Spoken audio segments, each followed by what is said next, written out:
Halo Sobat Nime yang masih jomblo. Udah mau tahun baru ini, jadi kalian bagaimana? Mau nonton kembang apinya sendiri? Atau nonton di TV aja, biar tidak sakit hati? Dalam kesempatan kali ini, kita akan melanjutkan lagi Martial Peak. Nah yuk, langsung aja kita gas! Mereview sedikit dari part sebelumnya. Saat ini Bendahara Meng sangat marah dengan kelompok Sanguini. Ia marah karena murid kesayangannya, yaitu Xia, harus mengalami kejadian yang mengerikan. Ia kini ingin menghukum orang-orang dari Sanguini dengan menggunakan kekuatan tapak Buddha miliknya. Tapi Bendahara Meng pun justru menimbulkan suatu retakan di dasar tanah yang mengeluarkan cahaya biru dan kuning yang merupakan roh beast tingkat tinggi, yaitu naga dan phoenix. Mereka semua yang ada di sana pun sadar kalau itu merupakan gua warisan harta karun, yang mana kini sudah berkumpul 3 kelompok dari masing-masing sekte yang ada di sekitar.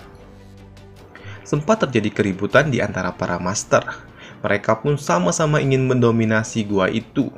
Pada akhirnya mereka pun berunding dan memutuskan untuk memasuki gua itu secara bersama-sama.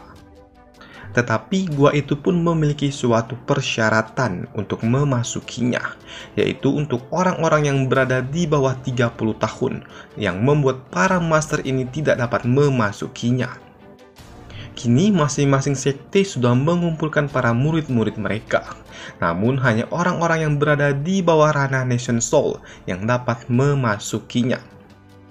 Tetua Agung dari Sky Heaven mengatakan kalau ia tidak akan memaksa para murid-murid untuk memasukinya, karena ketika mereka masuk, nyawa mereka adalah taruhannya. Selain itu, jika mereka masuk ke dalam, tidak ada jaminan kalau mereka akan bersama-sama, karena mereka akan dipindahkan ke dalam sub ruang yang berbeda-beda. Jadi, ia meminta para murid untuk saling bekerja sama jika mereka bertemu dengan orang-orang yang berasal dari sekte yang sama. Kini ia juga meminta untuk para murid untuk bersiap. Jika waktunya tiba, ia akan memanggil mereka. Sempat terjadi kericuhan dari para murid karena ini merupakan petualangan mereka pertama kali di dalam gua warisan harta karun. Setelah beberapa saat, kini para murid pun satu persatu dipanggil untuk memasuki gua itu.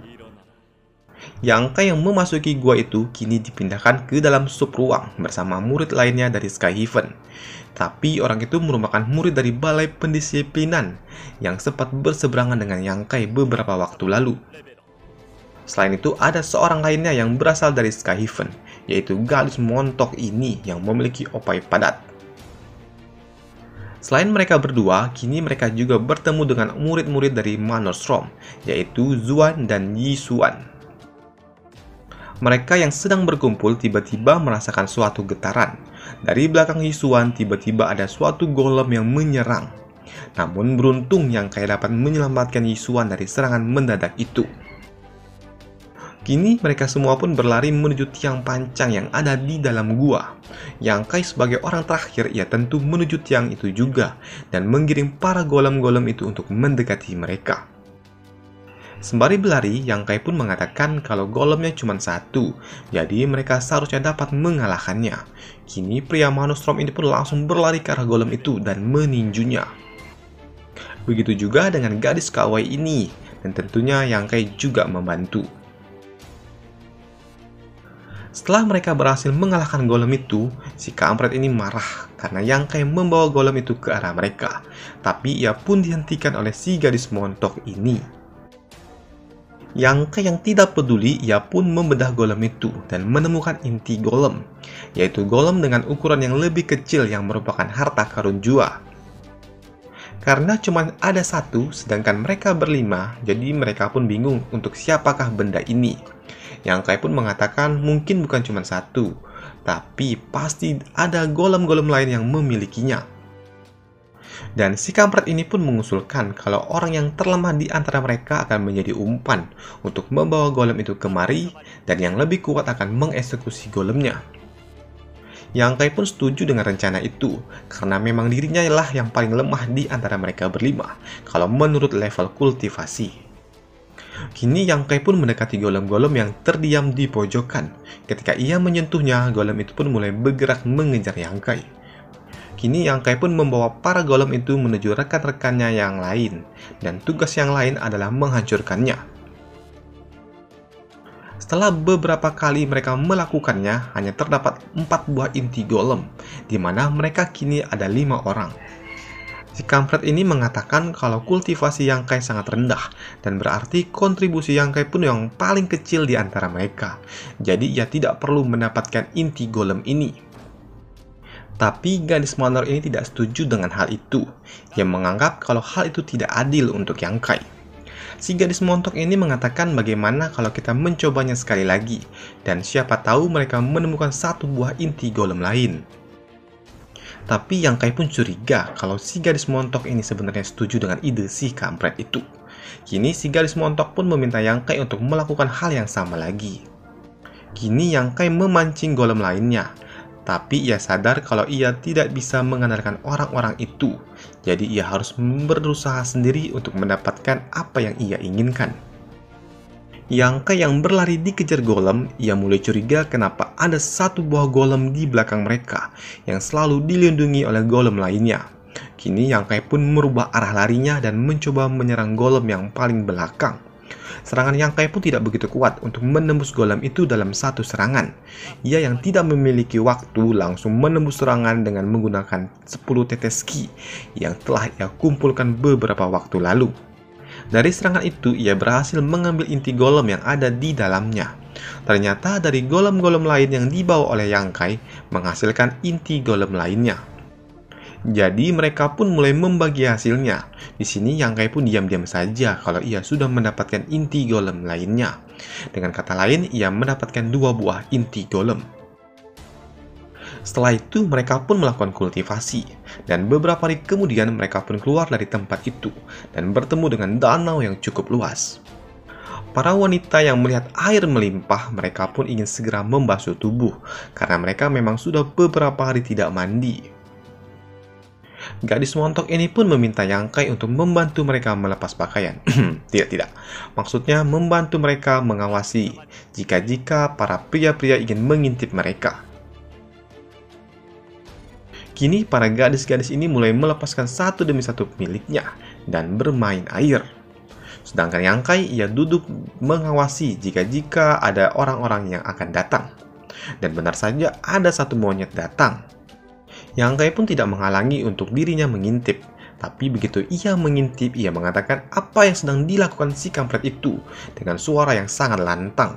Dengan begitu, para ciwi-ciwi pun sadar kalau ada seseorang yang intip-intip.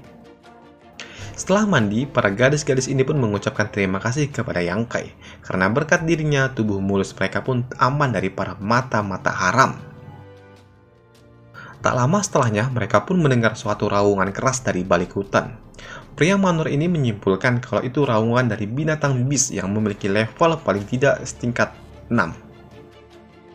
Saat mereka berjalan menuju sumber suara itu, mereka pun bertemu dengan si kampret ini, yang merupakan orang dari balai pendisiplinan.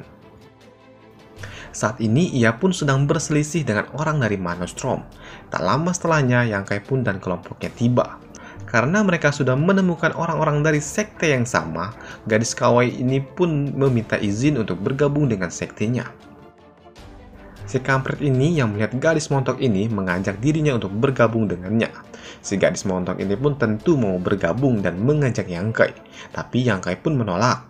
Ia tidak sudi bergabung dengan orang itu, karena ia tahu orang itu memiliki niat jahat kepada dirinya. Gadis montok ini pun meminta agar Yang Kai membuang harga dirinya, karena itu akan lebih baik daripada harus membahayakan nyawa jika harus bertualangan sendirian. Tetapi Yang Kai pun menyanggahnya. Ia mengatakan seharusnya gadis montok ini pun tahu kalau hubungan Yang Kai dengan orang itu tidak dalam kondisi baik. Jadi ia pasti memiliki niat buruk. Yang Kai juga mengatakan kalau dirinya tidak punya masalah dan tidak perlu merasa bersalah dengan dirinya. Maksudnya Yang Kai pun meminta gadis ini untuk tidak merasa bersalah jika bergabung dengan si kampret itu. Gadis montok ini pun berpikir objektif. Ia mengatakan kalau dirinya tidak mau terlibat dengan konflik Yang Kai. Si bangke ini yang merasa sudah memiliki kawan, ia meminta izin seniornya untuk menghajar Yang Kai karena ia sudah bersikap tidak sopan. Gadis kawaii ini ingin membantu Yang Kai, tapi ia dihentikan oleh orang-orang dari sektenya, karena itu merupakan masalah internal mereka. Jadi seniornya pun meminta gadis ini untuk tidak perlu ikut campur, walaupun Yang Kai telah menyelamatkan nyawanya. Tapi gadis ini pun kekeh ingin membantu Yang Kai, tapi ia diyakinkan oleh pria ini. Ia mengatakan kalau Yang Kai ini tidak lemah. Walaupun cuma berada di ranah inti foundation lapis 7, ia juga yakin dengan intuisinya. Kini Yang Kai pun dikejar oleh si kampret itu dengan dua orang lainnya. Bahkan salah satu di antara mereka pun mengacungkan pedang ke arah Yang Kai. Serangan pedang itu pun dapat dihindari oleh Yang Kai. Bahkan tinju lainnya pun yang datang ke arahnya dapat dihindarinya juga dalam waktu bersamaan. Kini mereka bertiga pun berlari ke arah Yang Kai untuk menyerang. Tapi Yang Kai juga menyiapkan serangannya. Ia menyiapkan jurus barunya yang baru saja ia pelajari dari menyerap inti golem beberapa waktu lalu. Kini ia pun meninju lantai dengan sangat kuat yang menimbulkan suatu ledakan yang cukup kuat, yang menimbulkan asap, di mana waktu itu ia juga bersamaan melompat ke arah danau untuk melarikan diri. Di dalam danau ia pun menyelam dan melihat kalau di sana ada gua bawah air. Ia yang memeriksa gua itu melihat kalau ada tengkorak yang duduk di tengah-tengah gua. Ia menduga kalau tengkorak itu berasal dari orang yang mempelajari jalan iblis. Ia juga memeriksa jalan sekitar untuk mencari jalan keluar, tapi jalan keluar telah diblokir oleh batu yang sangat besar. Di belakang Yang Kai ada suatu cahaya biru yang seperti bola. Cahaya itu pun mengeluarkan tawa dan seketika cahaya itu juga memberikan suatu serangan supernatural. Dan yang membuat sedikit kaget, tengkorak ini pun tiba-tiba berbicara. Ia mengatakan kalau tekad yang dimiliki Yang Kai sangat kuat. Selain itu ia juga cukup kagum karena Yang Kai dapat berani berbicara dengan dirinya. Tengkorak ini juga mengatakan apakah Yang Kai kemari untuk mencari harta warisan miliknya dan apa Yang Kai ingin balas dendam. Entah kenapa tengkorak itu pun dapat membaca pikiran Yang Kai. Selain itu, perlahan-lahan ia pun juga mencoba menyerang jiwanya Yang Kai. Yang Kai yang sadar kalau serangan itu merupakan serangan hipnotis, ia pun menggigit lidah atau bibirnya untuk membuat dirinya tetap sadar. Tengkorak ini pun cukup terkejut karena Yang Kai dapat sadar dengan serangan miliknya. Ia juga mengatakan kalau jiwanya sudah merasuki tubuh Yang Kai, dan tubuh Yang Kai akan segera menjadi miliknya. Tapi Yang Kai pun tidak terima, ia langsung menonjok tengkorak itu. Tetapi sumbernya ternyata bukan berasal dari tengkorak itu, melainkan cahaya biru yang ada di belakangnya. Yang Kai mencoba menyerang bola itu tiba-tiba terkena suatu serangan yang membuat tubuhnya kini tidak dapat bergerak. Bola itu juga mengatakan kalau dirinya sudah menang. Tapi Yang Kai pun tidak menyerah, ia mengeluarkan aura dan kekuatannya. Dan kini bola biru itu pun harus berhadapan dengan tubuh emas milik Yang Kai. Yang Kai kini pun dapat bergerak. Selain itu, bola biru ini pun kekuatannya perlahan diserap oleh tengkorak emas milik Yang Kai. Bola biru ini pun memohon ampun untuk tidak diserap jiwanya oleh Yang Kai. Tapi Yang Kai menawarkan suatu perjanjian. Jika ia mau memberikan jurus yang menarik, ia akan melepaskan bola biru itu. Jika tidak, ia akan menyerapnya. Kini ia mulai memberikan satu persatu tawaran, mulai dari jurus pemakan jantung. Tetapi harus memiliki suatu syarat untuk mendapatkannya, yaitu Yang Kai harus memakan 3 buah jantung milik anak-anak. Tapi Yang Kai pun tidak mau memakan hal itu. Kini bola itu pun menawarkan jurus lainnya, yaitu jurus kelopak merah. Dengan syarat Yang Kai harus mengambil 100 keperawanan wanita. Tapi Yang Kai pun menolak hal itu, ia takut terkena Raja Singa. Kini Yang Kai pun juga meminta agar si bola itu untuk memikirkan matang-matang untuk pilihan ketiga. Jika tidak, ia akan menyerap bola biru itu. Ia kini mulai memanfaatkan waktunya untuk melakukan kultivasi, untuk menyerap inti golem yang ia miliki sebelumnya. Karena ia baru menyerap 1 buah inti golem, sedangkan ia memiliki 2. Setelah menyerap inti golem, ia pun mendapatkan suatu tanda di tangannya, dan ia mencoba menggunakannya untuk menyerang. Dan wow, hasilnya luar biasa. Setelah beberapa saat, bola biru itu pun mulai berbicara kembali. Ia mengucapkan selamat atas jurus yang dimiliki Yang Kai, jurus barunya. Kini ia pun memperkenalkan dirinya secara benar, kalau ia merupakan iblis bumi. ia akan memberikan Yang Kai suatu artefak miliknya dan menjanjikan kesetiaan untuk Yang Kai, yang membuat Yang Kai dapat mengandalkannya seumur hidup. Yang Kai pun bertanya bagaimana caranya. Ia mengatakan kalau dirinya akan mengambil sedikit energi spiritual milik Yang Kai dan menyatukannya dengan miliknya. Tapi Yang Kai pun memperingatkannya jika ia berani macam-macam, ia akan segera diserap oleh tengkorak emas itu. Kini ritual mereka pun sudah selesai. Kini Yang Kai pun mengambil jarum yang ada di tengkorak di depannya. Yang Kai yang merasakan kalau jarum itu sangat kental dengan energi jahat. Setelah itu, kini iblis biru ini mulai menceritakan asal mula gua ini berada. Kini iblis biru itu pun mulai bercerita kalau dahulu kala ada sepasang kekasih yang dikeroyok oleh kultivator ranah tinggi. Ingatan iblis ini pun masih samar-samar tentang masa lalunya. Yang ia ingat dahulu ada seekor naga dan phoenix yang terlilit di dunia ini, dan hal itulah yang menyebabkannya mati. Setelah itu, Yang Kai pun berjalan menelusuri gua, dan ia melihat pintu keluar. Di depan sana, ia melihat ada suatu serangan. Yang Kai pun mencoba meninjunya, tapi serangan itu pun dapat berbelok. Ia dengan cepat merubah tangannya dan berhasil menangkapnya. Dan ternyata itu merupakan harta karun berupa ginseng. Ginseng ini memiliki Qi, Yin, dan Yang. Tapi Yang Kai pun menyadari kalau ada seseorang yang akan datang. Ternyata orang itu adalah Mai dan kakaknya. Dari dalam goa, Yang Kai pun muncul. Melihat Yang Kai tentu membuat Mai sangat senang. Mai pun langsung berlari ke arah Yang Kai dan bertanya tentang apa yang dilakukan oleh Yang Kai. Selain itu, ia juga bertanya apakah Yang Kai melihat sesuatu yang sedang lewat. Yang Kai pun mengatakan kalau ia menangkap benda itu, dan tiba-tiba saja benda itu pun jadi diam setelah ia meletakkan benda itu di dadanya. Mendengar itu, kakaknya pun menjadi bingung. Ia sudah naik turun gunung cuman untuk menangkap benda itu, tapi malah ditangkap oleh Yang Kai. Dan kenapa harus Yang Kai yang mendapatkannya? Jika ia mengambilnya secara paksa, pasti adiknya akan tidak sangat senang. Tapi berbeda dengan Mai, ia mengatakan kalau itu sangat bagus. Tetapi kakaknya pun sangat kesal. Ia mengatakan memangnya apa sih bagusnya Yang Kai sampai membuat adiknya sampai segitunya. Melihat respon adiknya, jadi ia pun memutuskan untuk mengalah saja. Kini mereka pun memasuki gua itu dan ingin beristirahat serta melakukan kultivasi. Yang Kai yang bertanya kepada iblis biru itu memangnya apa yang ada di dalam gua ini. Iblis itu pun mengatakan kalau ada benda berharga di dalam sana, tapi ia dan Yang Kai pun tidak dapat melihatnya. Setelah 3 hari, mereka pun selesai melakukan kultivasi. Yang Kai yang memberikan selamat, ia kini tidak dapat melihat perbedaan di antara mereka berdua, karena mereka terlihat semakin mirip satu sama lain. Tapi melihat sikapnya, Yang Kai pun dapat membedakan mana Mai. Setelah itu, mereka pun melakukan perjalanan bersama. Di tengah-tengah perjalanan, mereka merasakan tekanan dan raungan yang sangat kuat. Yang Kai yang mencari sumber suara itu melihat kalau orang-orang dari sektenya sedang bertarung dengan monster beast tingkat 6. Namun, orang-orang dari sekte Skyhaven tidak dapat mengalahkan monster itu. Di belakang mereka ternyata ada seseorang yang memanggil kakaknya Mai. Ia adalah Long Jun.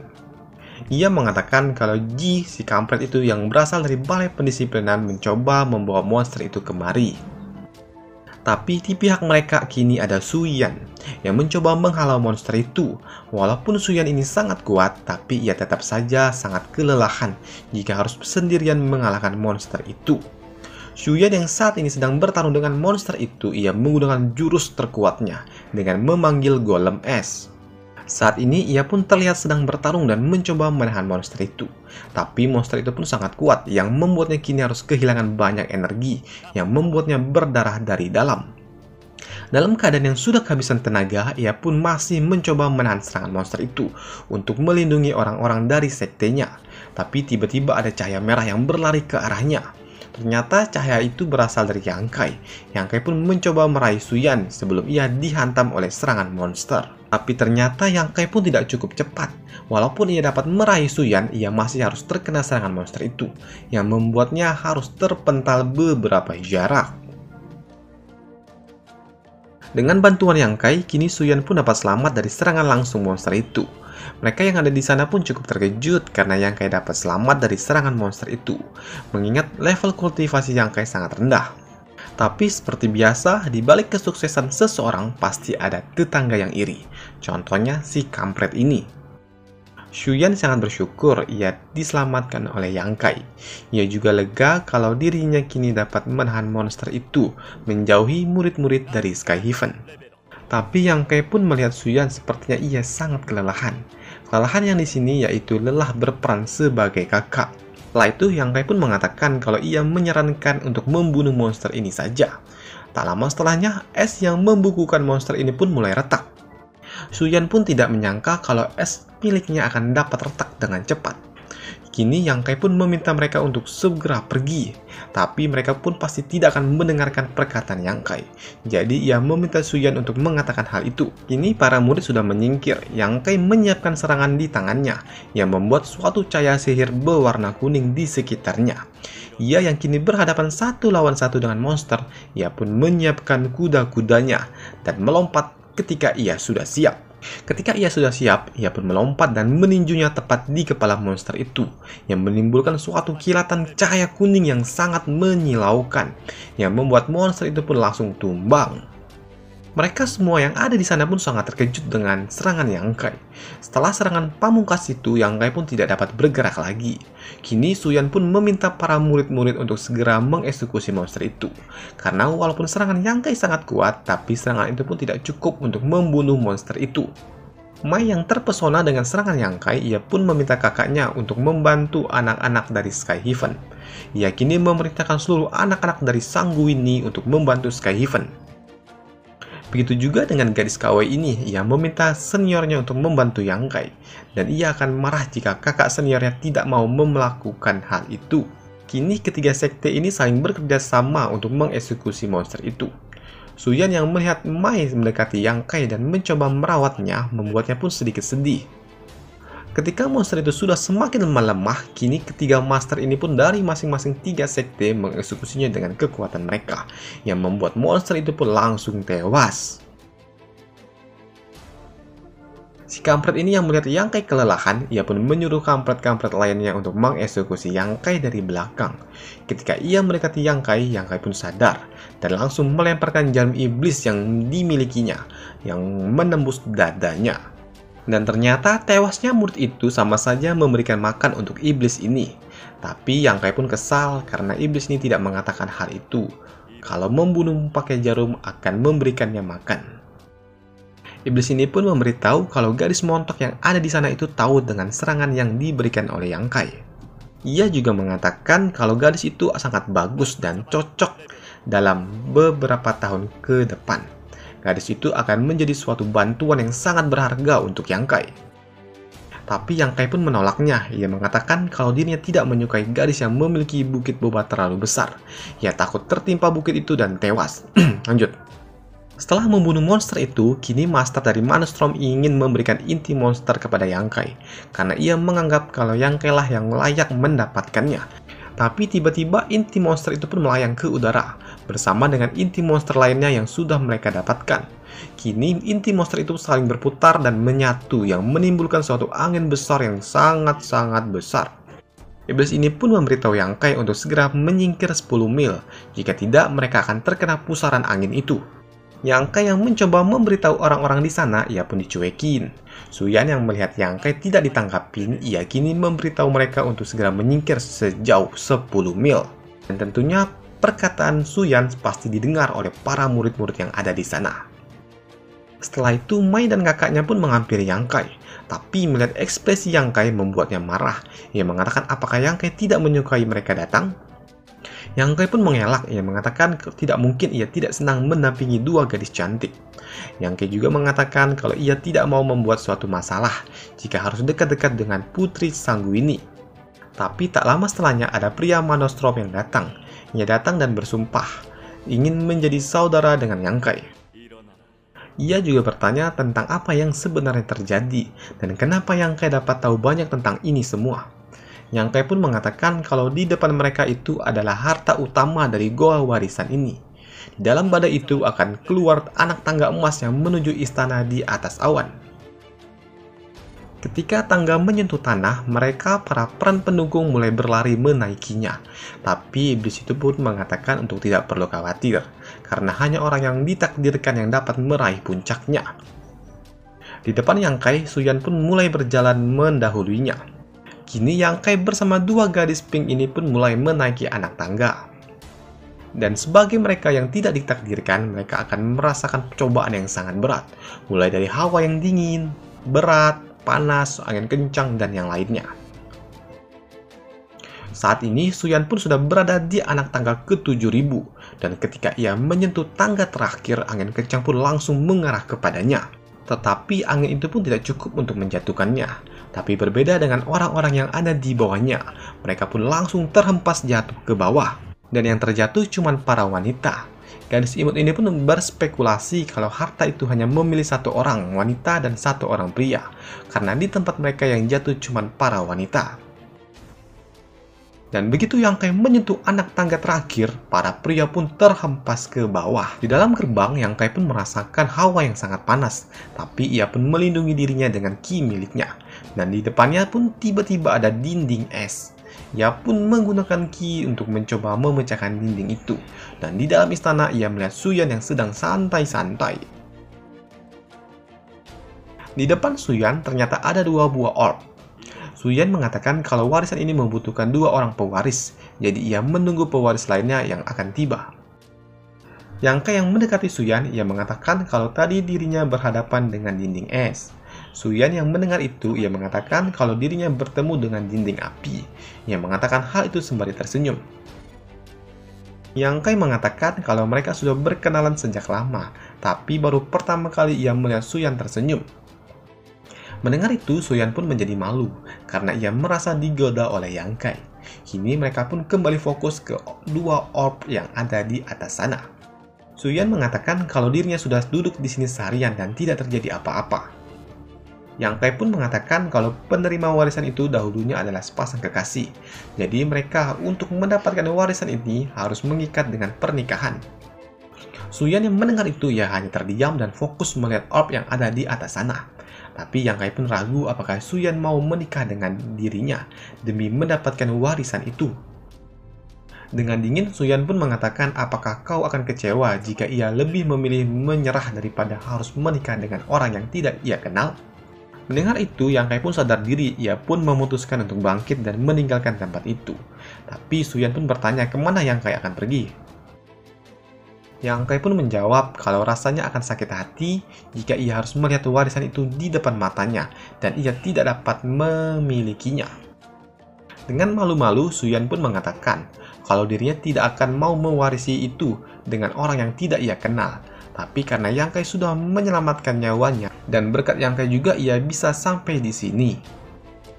Ia juga mengatakan jika yang datang itu adalah Ji Hong Chen yang berasal dari balai pendisiplinan, ia pun memutuskan untuk pergi daripada harus mengikat pernikahan dengan si kampret itu. Kini Suyan pun mengeluarkan tangannya kepada Yang Kai untuk melakukannya. Kini mereka pun melakukan kultivasi sebelahan, di mana Yang Kai pun mengeluarkan kultivasi api dan Suyan mengeluarkan kultivasi es. Hal itu pun membuat orb yang ada di sana pun mulai bereaksi dan mengeluarkan naga serta phoenix yang menabrakkannya ke arah mereka berdua. Yang Kai pun merasakan hawa yang sangat panas, sedangkan Suyan merasakan hawa yang sangat-sangat dingin yang luar biasa. Mereka yang menyatukan tangan dapat mengurangi beban itu, tapi hal itu pun tidak cukup kuat untuk melindungi mereka. Kini Suyan pun mencoba mengalirkan ki ke arah Yang Kai, tapi hal itu pun tidak begitu banyak berguna. Suyan pun yang memeluk Yang Kai merasakan tekanannya pun sedikit berkurang, tapi hal itu pun tidak terlalu signifikan. Mereka juga merasakan kalau Phoenix dan naga itu pun saling berputar-putar. Wajah mereka yang sudah berhadapan satu sama lain membuat mereka pun menjadi sange. Kini mereka berdua pun mulai melepaskan pakaian mereka dan mereka tahu apa yang harus mereka lakukan, yaitu menanam padi selama 3 hari 3 malam. Dan ngakulah kalian siapa yang ngaceng ngelihat ini. Dan sampai di sini dulu Martial Peak dan kita akan melanjutkannya di kesempatan lainnya. Dan sampai jumpa. Bye. Ini ayam tetangga dipotong juga nih dari tadi bunyi aja.